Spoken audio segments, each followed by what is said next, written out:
Alors on repart d'Hôpital Silence. La bibliographie apparaît évidemment dans le DVD, dans le CD-ROM. On repart d'Hôpital Silence pour rappeler que vous avez été l'assistante sociale du docteur Peirce, un département tout à fait particulier puisque la loi anti-abortive n'est pas encore passée en Belgique à ce moment-là. Et non, vous en faites... Pas anti-abortive. La loi qui permet l'avortement. Qui permet l'avortement, oui. On était toujours à l'époque anti-abortive. Voilà. Justement.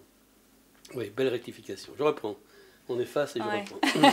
Hôpital Silence, on repart d'Hôpital Silence, hein, qui est le livre qui vous a fait connaître en quelque sorte, et qui était à l'époque vous étiez assistante sociale chez le docteur Peirce, et vous m'apparaissiez déjà comme une écouteuse de détresse en quelque sorte.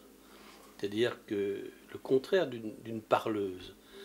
Et ça a une importance par rapport à l'écriture aussi. Est-ce que l'écriture, c'est d'abord écouter, avant de rendre, de retranscrire? C'est toutes ces questions que j'aimerais aborder d'abord au départ d'Hôpital Silence. Est-ce que c'était une fiction document, un document vérité? Qu'est-ce que c'était que ce livre?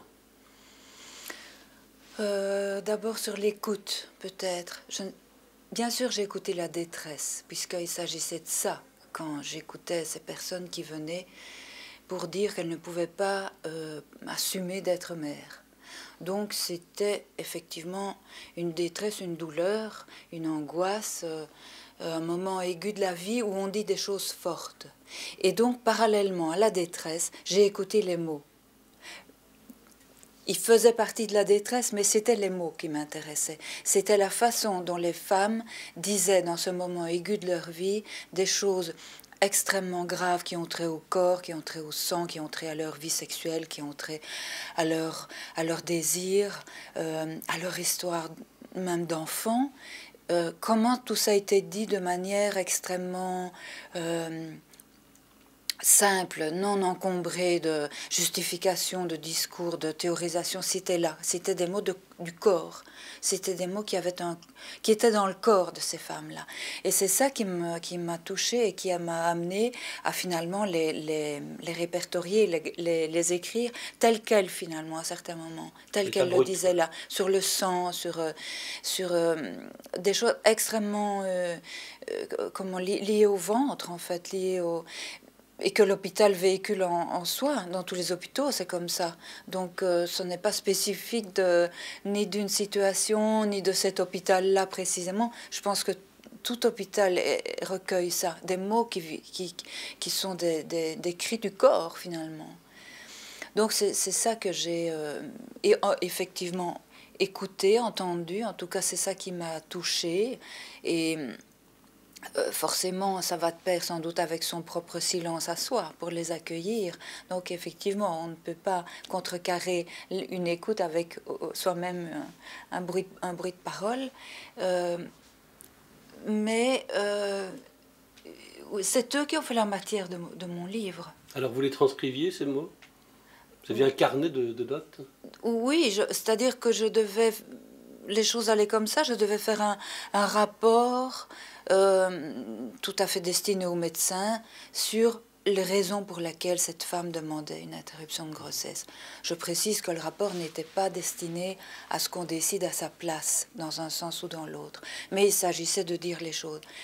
Le rapport était succinct, mais moi, par ailleurs, dans mon cahier à moi, sans savoir pourquoi je faisais ça, je collectais des mots bien plus vifs et beaucoup plus liés à la personne qui me les avait dit. Et ce sont ces mots-là qui m'importaient, que je ne transmettais pas à moi, qui n'avaient d'ailleurs pas raison d'être transmis, mais qui me paraissaient... Enfin, ça me touchait, c'était d'une émotion, d'une... C'était émouvant sans sentiment. C'était émouvant à force d'être terriblement réel. Voilà. Donc je les ai collectés, effectivement. Et puis j'en ai fait mon... Je les ai travaillés, j'en ai fait mon livre. Pareil aussi pour le monde de l'hôpital, revient avec les deux livres couplés en quelque sorte. L'un s'appelle Nous deux, sur la mort de la mère, et l'autre sur la mort du père, d'Assolo. On ne quitte pas l'hôpital. Est-ce qu'on recueille aussi de la même façon ou est-ce que c'est une chose différente? C'est vrai qu'on ne quitte pas tout à fait l'hôpital, puisque dans les deux livres, il est question à un moment donné de l'hôpital. Oui. Ce n'est peut-être pas sur leur mort, c'est sur leur vie aussi. Oui. Encore que la mort est présente, d'une part elle est proche et de l'autre part elle est souhaitée par ce vieil homme qui a fini sa vie et qui voudrait à tout prix qu'elle cesse parce qu'il estime qu'il a fini son parcours et il se demande quand est-ce que ça va s'arrêter, il le voudrait.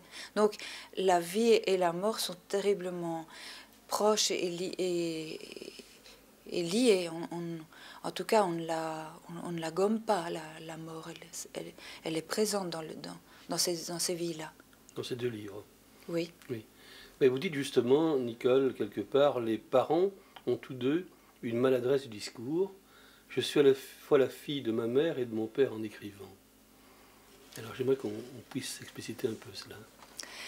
C'est-à-dire que nous deux est fait d'un parler, lui aussi, maladroit ou peut-être on pourrait dire rustique, je ne sais pas. Populaire peut-être. Oui, c'est-à-dire qui n'est lui aussi qui n'est pas comment dire ça, qui est sans doute le parler des petites gens, qui est le parler des gens qui n'ont pas à leur disposition une éloquence, une aisance dans la langue et qui donc disent les choses comme on les fait. Avec des formulations locales, régionales. J'ai dit à un moment donné dans ce livre, le mot est craché, le mot est réel. Là aussi, ça fait le mot est lié au corps, effectivement. Et bon, ça, c'est probablement... On peut donner un exemple ou l'autre, j'en ai sous les yeux. Par exemple, le fait d'aller se recueillir sur la tombe de sa propre mère, ça devient aller sur sa mère.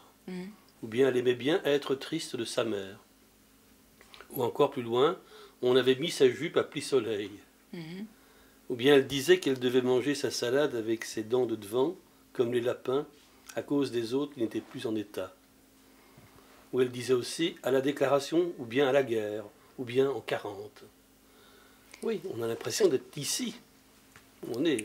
Oui, et je pense que si j'avais vécu dans un autre endroit, même en France, enfin où on parle la langue du coin, ce n'est pas, comment dire, c'est pas dans le vœu d'écrire comme ici, mais il se fait que je suis d'ici et que c'est ce parler-là qui m'a semblé porteur d'une force extraordinaire, mais en même temps que maladroite, puisque vous évoquez cette maladresse que j'ai moi-même évoquée de cette langue-là, et aussi du parler de mon père, qui était, lui, italien, et qui parlait très bien le français, mais qui le parlait en transgressant un petit peu les façons de dire du français, c'est-à-dire en mettant les compléments et les adverbes là où l'italien l'aimait, mais où forcément le français ne l'aimait pas.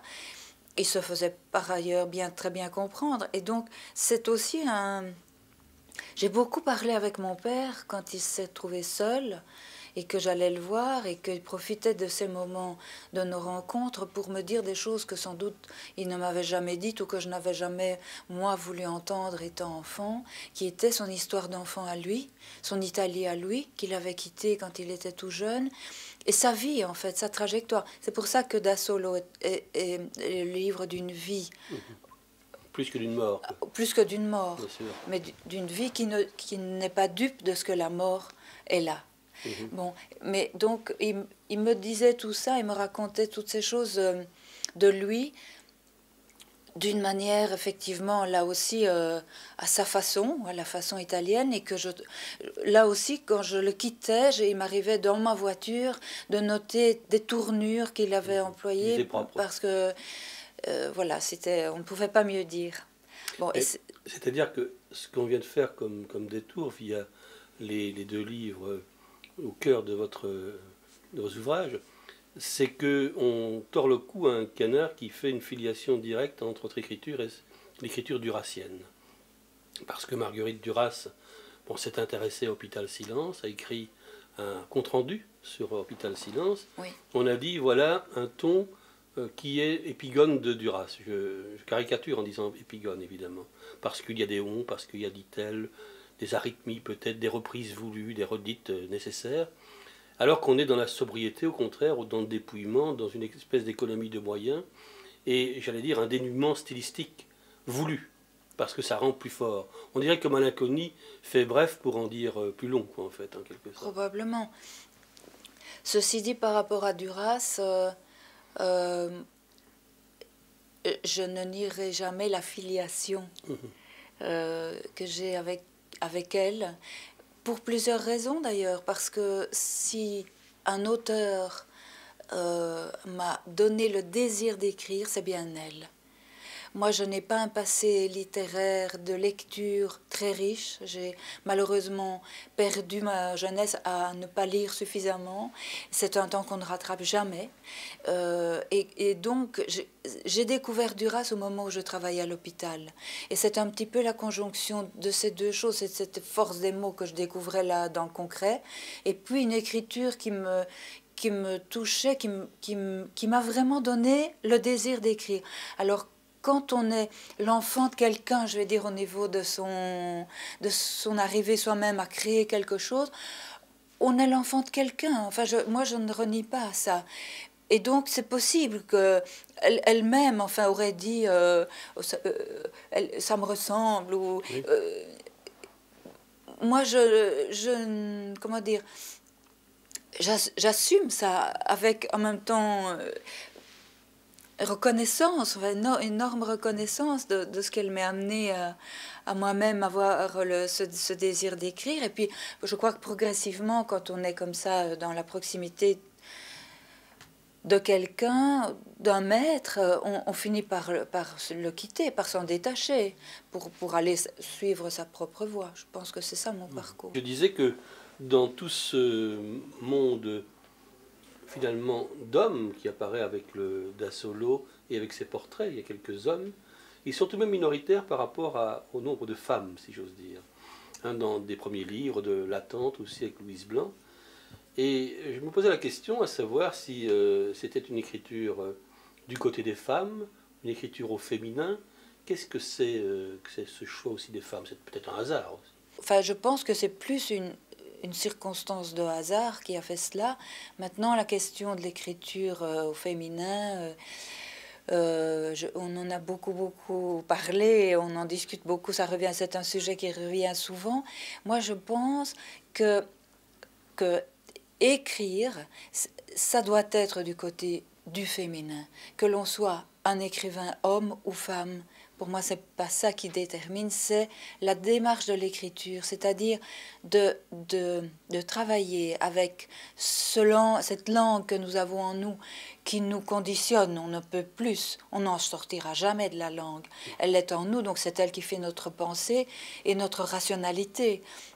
Donc on travaille avec un élément qui fait notre rationalité pour laisser advenir quelque chose qui dépasse la rationalité, qui n'est pas du n'importe quoi, qui n'est pas du non-sens, qui n'est pas du délire, mais qui par ailleurs, la poésie, c'est autre chose que de la rationalité. C'est laisser advenir de la langue quelque chose que finalement nous ne maîtrisons plus, et qui par ailleurs dit notre être aussi. Je pense que le style, c'est ça. Ça doit être et ça, notre le manque style. à être aussi.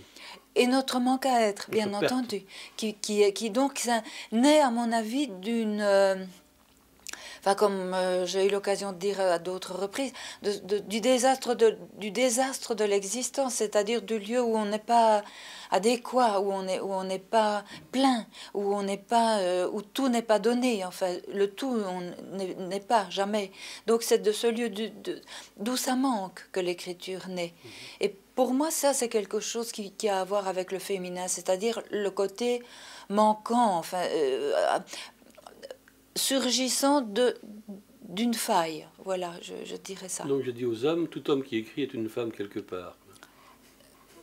Ça, c'est vous qui lui pouvez ce qu'il dit, si vous voulez. Mais je dirais l'écriture de la poésie, ou l'écriture, elle naît de ça, oui. Oui. Alors vous avez prononcé le mot voix aussi. Oui. Important, la voix. Oui. Oui. Oui.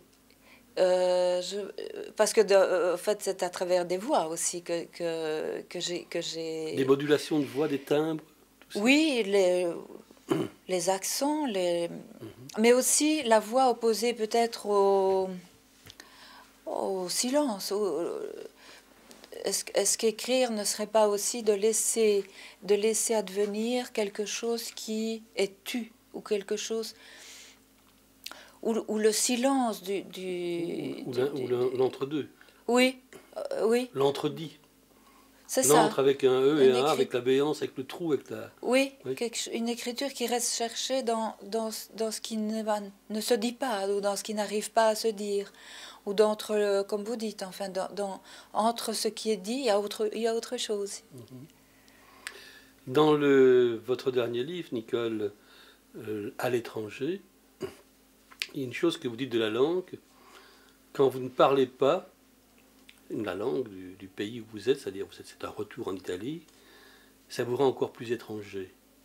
Et on a l'impression qu'au terme de ce livre, votre histoire à vous, c'est d'être étranger partout, étrangère partout, dans toutes les langues. Est-ce que c'est pas le lot de tous les écrivains? Peut-être. De ne jamais, comment dire, de jamais être arrivé, en tout cas, de ne jamais... Il y a comme une errance aussi dans ce que vous dites là. Oui.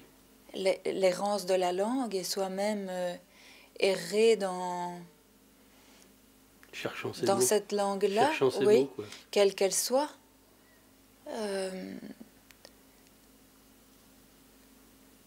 Oui. Je ne sais pas en dire plus, là.